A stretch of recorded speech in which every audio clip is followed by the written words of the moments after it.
I'm Joe Nye, the Dean of the Kennedy School of Government, and it's my pleasure to welcome you to the ARCO Forum of Public Affairs and to the Albert H. Gordon Lecture on Finance and Public Policy. The Gordon Lectures have a long tradition here, and we've had a number of distinguished lecturers. Paul Volcker, who's an alumnus of the Kennedy School, has been one. Dick Darman, who is now teaching at the Kennedy School, has been one. The Honorable James Baker, who worked for a certain illustrious president, has been a Gordon lecturer, as well as Senator Robert Dole, who spoke here last year. But it's a particular honor this year to be able to have President George Bush as this year's Gordon lecturer. I also want to acknowledge Albert Gordon, who is seated right in front here, and who has a quite extraordinary record of his own. Al, if you would just stand for a minute.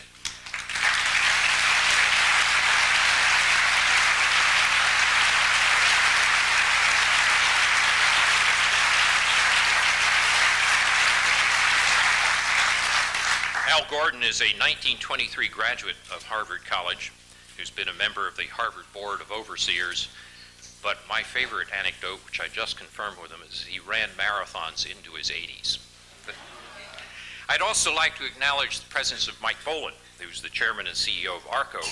ARCO was the original funder and the creator of this forum in which we're meeting, which has become Harvard's premier arena for speech and public policy. Mike.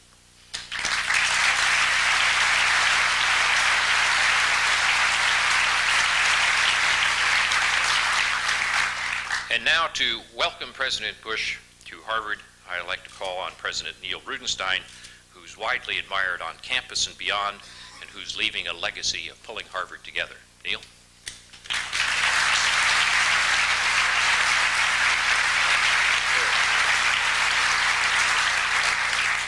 Thank you, Joseph. Welcome, everyone, particularly welcome Al Gordon. If you can count as fast as I can or as slow, you'll know that the class of 1923 is having its 75th Harvard reunion this year, and Al is leading the charge.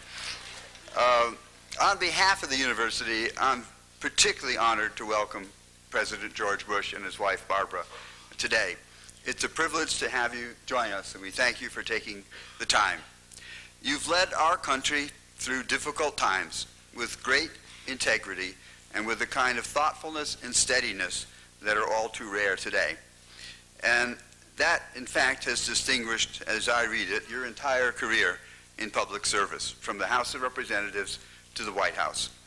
Your own commitment to public service and to education represent exactly the values that this Kennedy School of Government seeks to inculcate in all of its students, hoping to train for the future generations of not only American students, but people from abroad for leadership in the world at large. We want to thank you for coming. We look forward with great interest to your talk, and we also understand that you are on your way after you leave for your 50th reunion for another institution who's somewhere in the South, I think, whose uniform you appear to be wearing. I'll trade ties with you. Oh, mine is blue too, yes. I think the only last remark would be that I know well that President Bush, up until his 80s, used to play baseball. And in spite of this year's record in the Ivy League, I think they still do have a team down there. And I hope you get a chance to hit a few out of the park.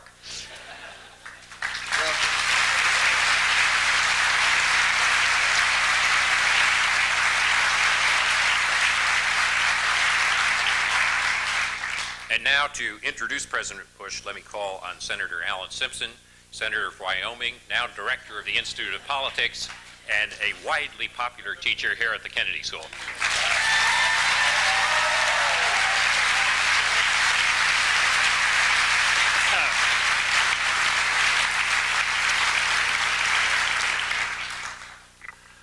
Fellow students, oh no.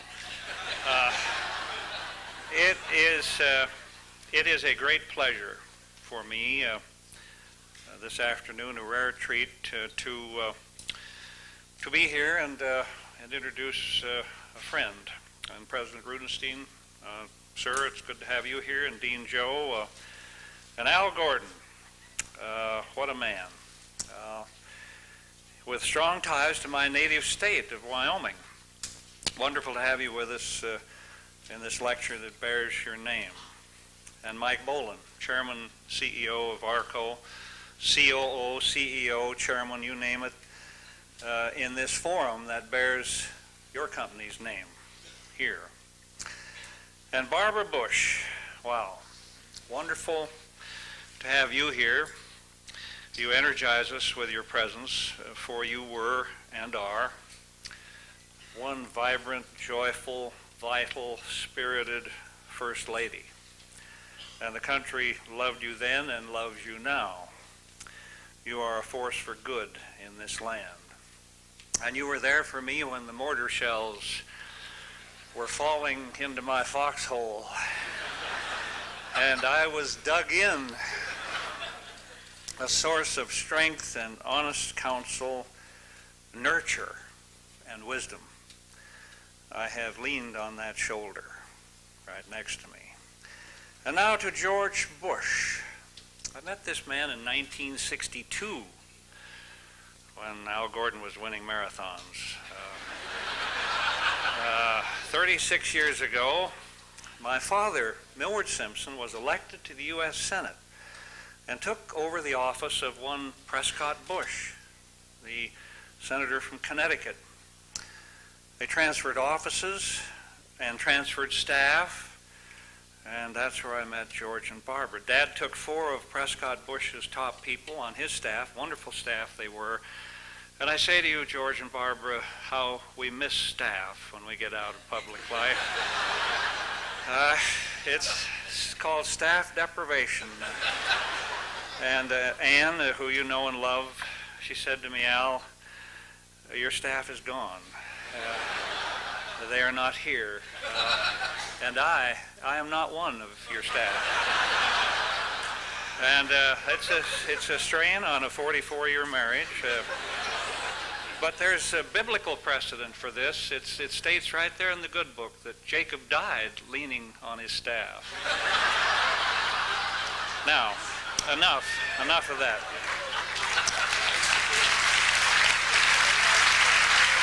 Yeah, wait, we're going to get you. Then, when my father and mother left the Senate, George and Barbara Bush had just been elected to Congress. Well, actually, George had been elected to Congress, and they bought my parents' home in Washington, D.C. on a handshake, confusing the lawyers, the real estate personnel, and the banker. But that is the way the Bushes and the Simpsons have done their business, a handshake, a trust, fathers and sons. And then, of course, the vice presidency and the presidency, and I was there in the thick of it. 12 wondrous years, 10 as assistant leader to Bob Dole.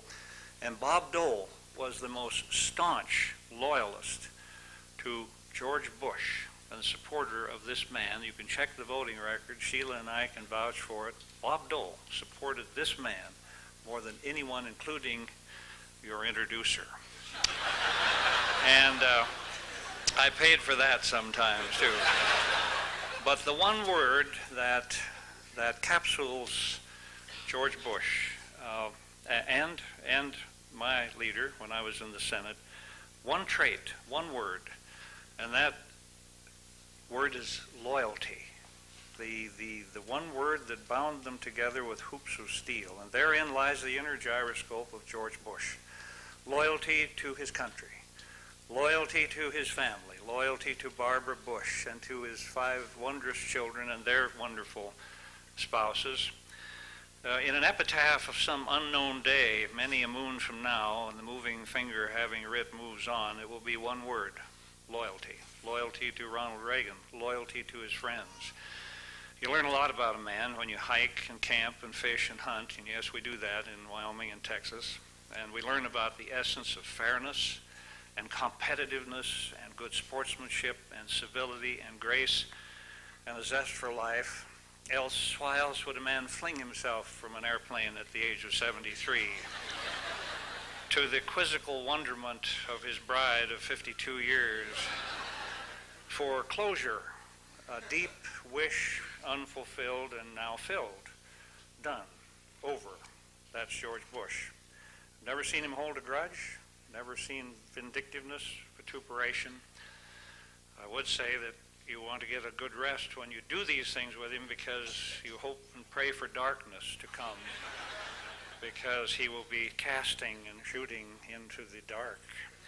His credentials are well known. I won't even cover them. I just say this is an extraordinary man, a man of grace and courage and caring and decency.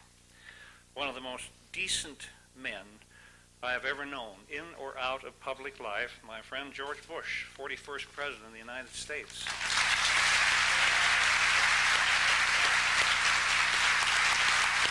you, Al. Very nice.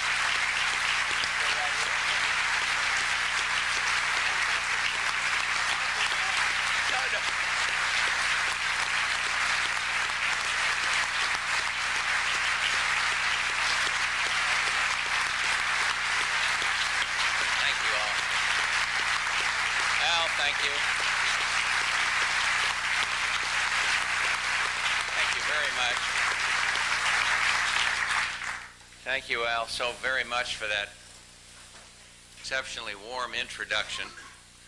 And I, too, want to salute various people he has saluted, particularly starting with the president of this great university.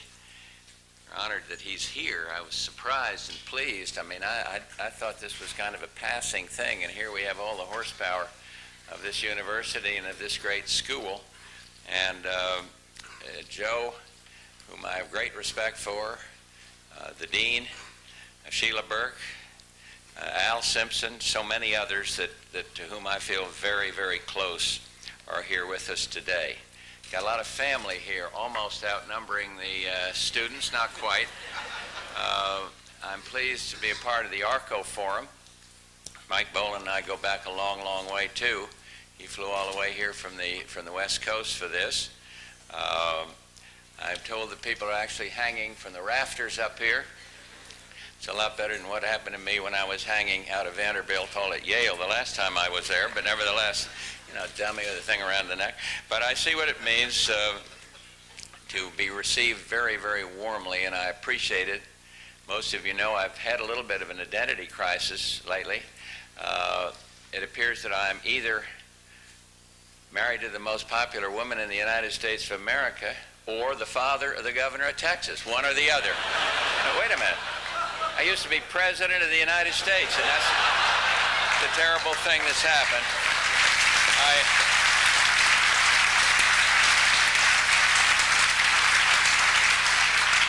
I, of course, am thrilled that this is the Al Gordon speech, the Al Gordon lecture.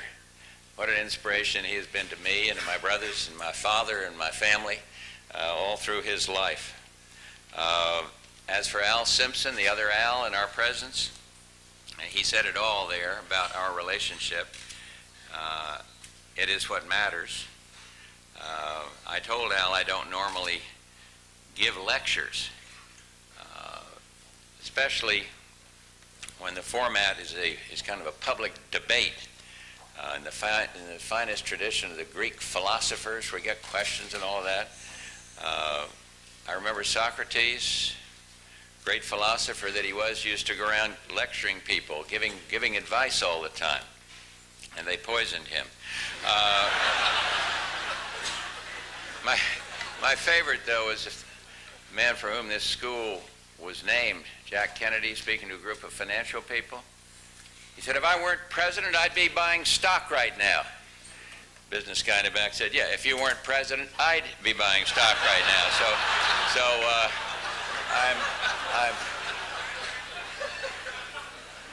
I'm delighted to be here and delighted to see so many people with whom I served in Washington, a part of our team. They were good people, and I was blessed to have a team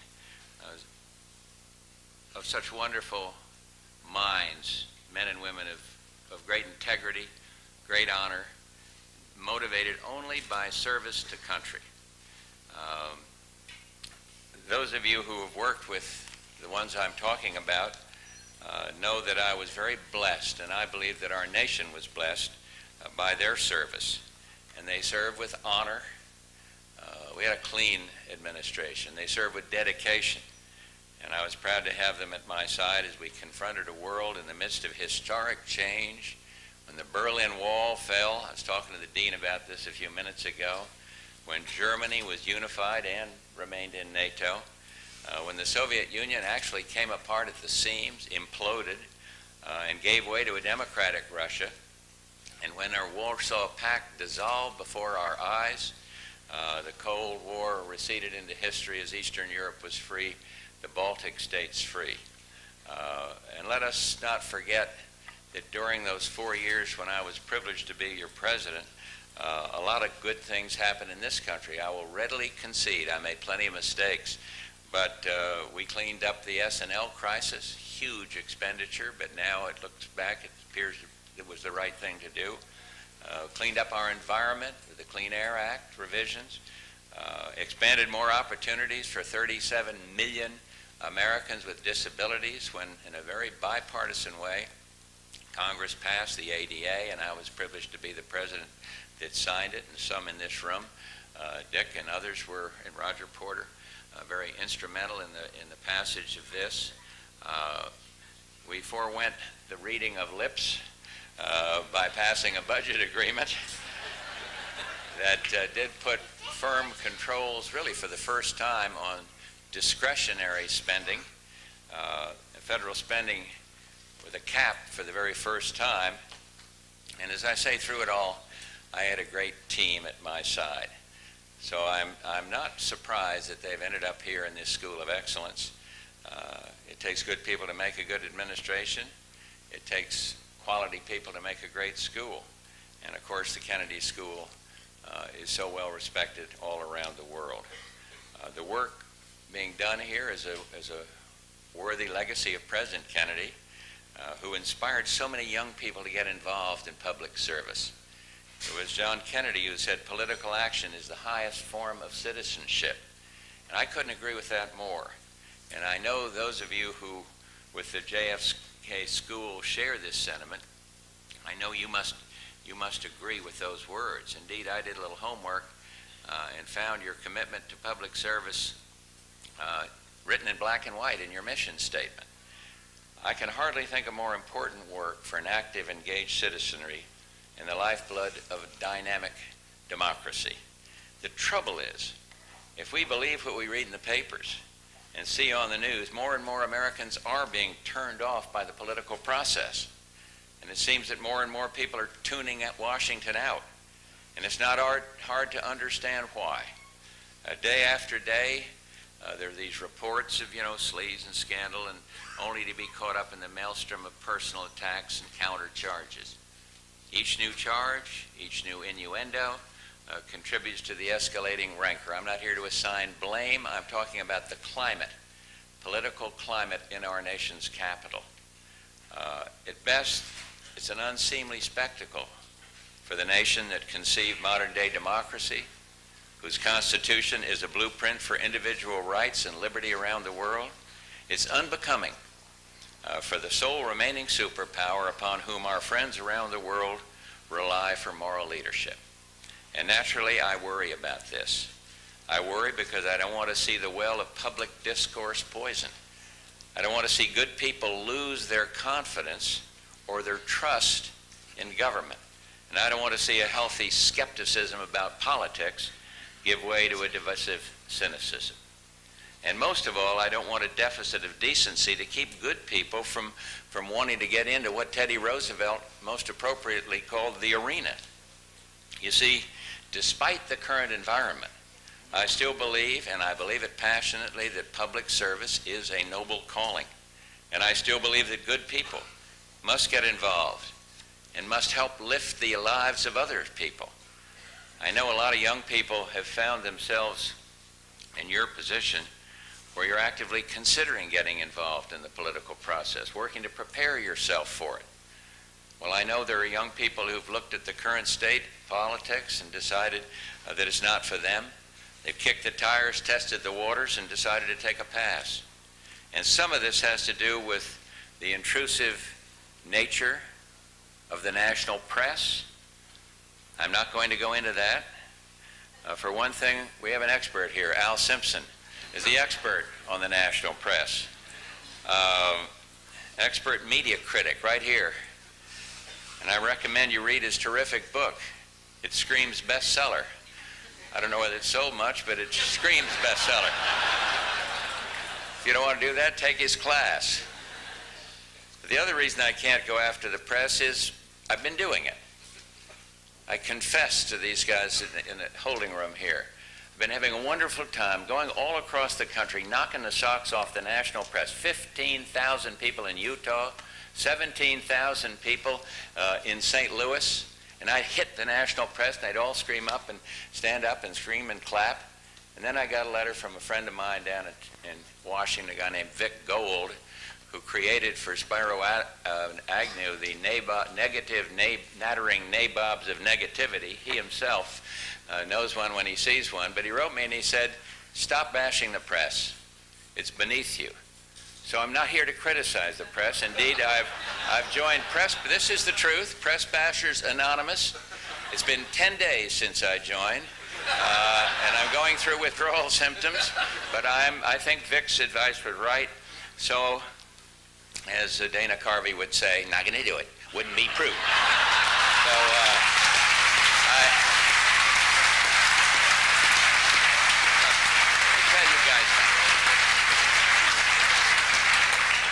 tell you something about that little guy. He must miss me. He made a killing off of me.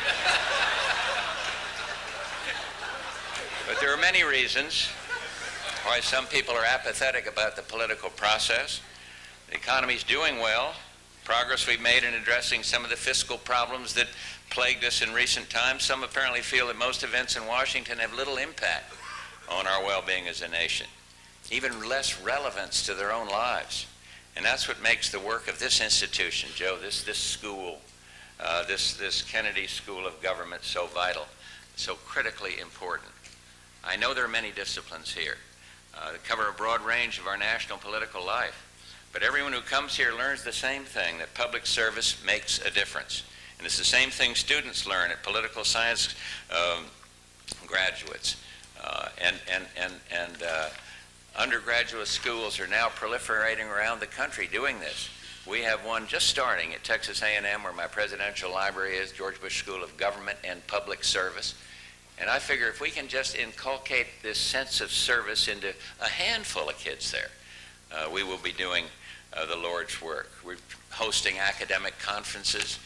Indeed, I invited Kiichi Miyazawa, the former Prime Minister of Japan, to come there and speak. He was the guy I threw up on in Tokyo. Do you remember him?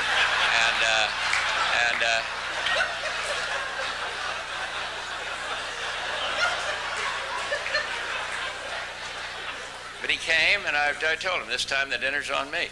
So the main focus